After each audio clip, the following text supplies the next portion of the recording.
I remember our daughter when she was in school, and the teacher was our neighbor, so she'd say every morning we'd go, oh no. Somebody would say, okay, it's Nicole's turn, and all the kids would go, oh, we're gonna be here forever. You smile, the whole world stops and stares for a while.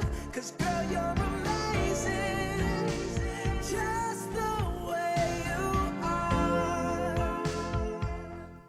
Are you a good storyteller? Do you feel that you even have a good story? Do you realize that everybody has a story? Some people might look at me and go, oh, she could talk all day. But, every person has a story. If somebody was to come up to you and say, have you ever been to this restaurant?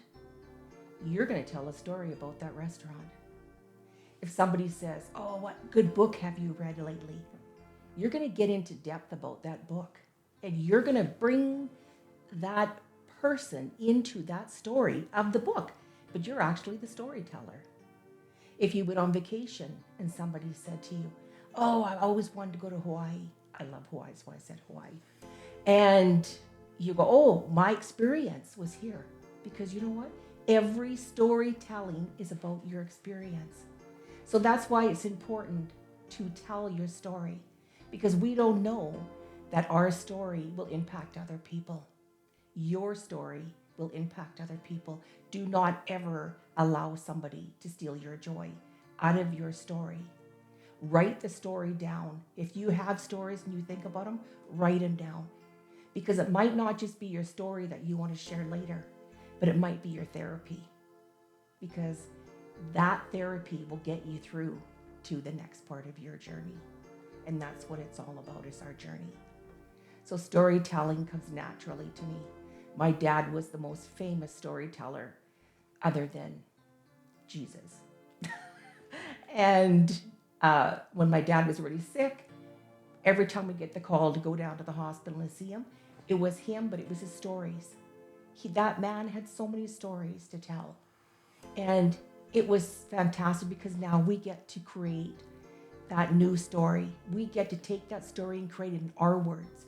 So that's why your stories are so impactful, is you might be able to save somebody else in a survival guide. Somebody else might be waiting to hear that story.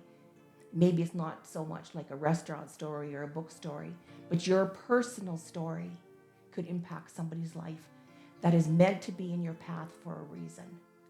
And you will be that that person, that their survival guide. So that's why I love storytelling.